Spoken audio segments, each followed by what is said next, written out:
free.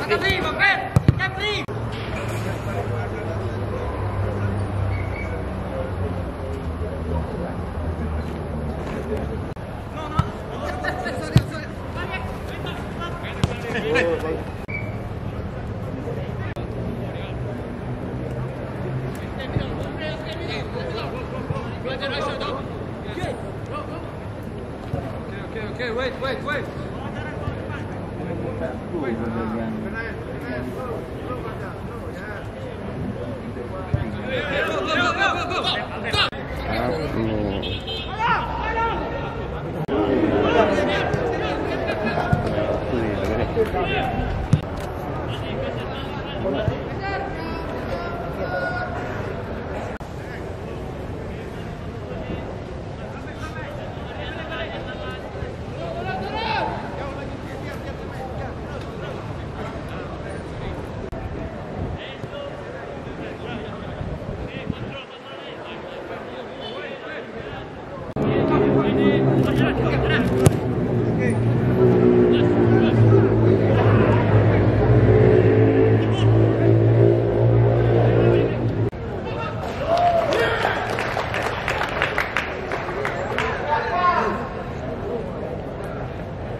Jangan dapat. Good. Bagus saja.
Awak tahu. Sushi.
Ayo, ayo, ayo. Tidak lajunya. Lantak laju.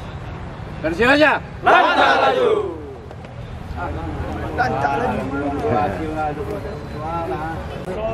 Ayo. Play dulu. Play, my Eh, friend. kau. Finish. Ground. Foto, Betty. Indonesia maaf. Oleh minggu aja ile. Join the senior right? Ya, under 20 ya. Pak Wan, mau foto saya sama dia. Kemudian nanti manajemen support. Main-main bisa. Terus di dalam satu sama meniskus kalau nggak salah ada sobek juga. Dan kondisi fisiknya dalam bentuk kekuatannya, kemudian sentuhan bolanya gitu kan, dan dampingi dia. Jadi ini kalau setengah musim ini kalau dia warming up atau dia main pakai video, itu yang saya latih supaya mainnya lebih efektif, efisien gitu. Kayak gitu kan perlu. Karena yang bisa mengenai kondisi fisik pemain, saya pikir relatif bertahap meningkat, dan memang individual sekali, karena ada yang seperti yang saya katakan di awal, ada yang masuk ke tim kita itu dalam kondisi 60%, mungkin sekarang jadi naik 70, 75%, 80%. Ada yang dari 70 dia sudah naik menjadi 80%. Seperti itu. Jadi kita sudah melakukan 4 kali weight training di power gym. Kita juga beban sudah mulai dinaikkan. Kemudian dari penaikan beban dan repetisinya itu juga bagian dari sebuah upaya untuk selalu ada progres peningkatan. Kemudian kita juga pernah melakukan kemarin cross country di Lepung ya, ada pegunungan sana, itu ada lebih kurang 55 menit lah kami putar balik, itu jarak sekitar 10 kilo bolak-balik lah gitu, seperti itu. Itu yang sudah kita lakukan, dan nampak di lapangan sudah mulai ada sedikit perkembangan lah kalau boleh saya katakan begitu, sekalipun presentasinya individual sekali, tapi ada progres peningkatan. Mudah-mudahan 2-3 pekan ke depan ini ada peningkatan yang berarti juga gitu. Kita bisa meningkatkan kondisi fisik mereka supaya siap di pertandingan sesungguhnya. Tapi yang realnya memang harus dilihat pada saat mereka uji coba, Bang. Kalau ini nggak bisa kita lihat maksimal. Kalau ada uji coba itu bisa kelihatan tuh mana kurang lebihnya secara fisik gitu, secara individu maupun secara tim. Sudah ada mulai agenda uji coba? Saya nggak tahu persis, tapi kemarin sempat ada bicara, ada tawaran dari PSMS Medan pengen main di sini gitu. Tapi kita belum siap, baik itu siap secara skuad kedalaman kita maupun kepanitiaan lapangan kan harus kita siapkan. Atau nanti kalau abang siap Stadion Harapan Bangsa sudah bisa dipakai, nah itu bisa kita uji coba mungkin. Saya yakin sebelum berangkat ke Jakarta ada rencana mau uji coba di Aceh dulu katanya begitu. Berapa kali Pak? Kurang tahu persis, nanti secara teknis bisa sampaikan ke head coach. Tapi yang jelas kalau mau lihat kondisi fisik pemain, tentu saya harus lihatnya pada saat pertandingan yang real gitu, seperti uji coba lah gitu. Kalau baru ke Jakarta kelihatan. kapan Coach? Kalau infonya memang minimal lah seminggu atau 2 minggu sebelum mulai sudah ada di Jakarta gitu, karena lawan-lawan tanding banyak di Jakarta. Kayak Sriwijaya sudah merapat Jakarta, 3-2. Rans, kemudian Dewa United sudah banyak di sana kan, jadi kemungkinan kita bisa uji coba banyak kalau di sana. Saya pikir harus banyak uji coba karena memang harus kelihatan skuad tim ini. Asing juga kan kita juga mau lihat, makanya dari warming up sudah kita buat simulasi manuver sekalian finishing supaya kita juga lihat kemampuan mereka dalam hal finishing juga bagus nggak asing-asingnya gitu. Kalau lihat sepintas 3 ini saya lihat bagus kondisinya kok, nggak masalah. Mudah-mudahan adaptasi dengan pemain-pemain lokalnya gitu. Secara fisik juga tidak masalah. Paling faktor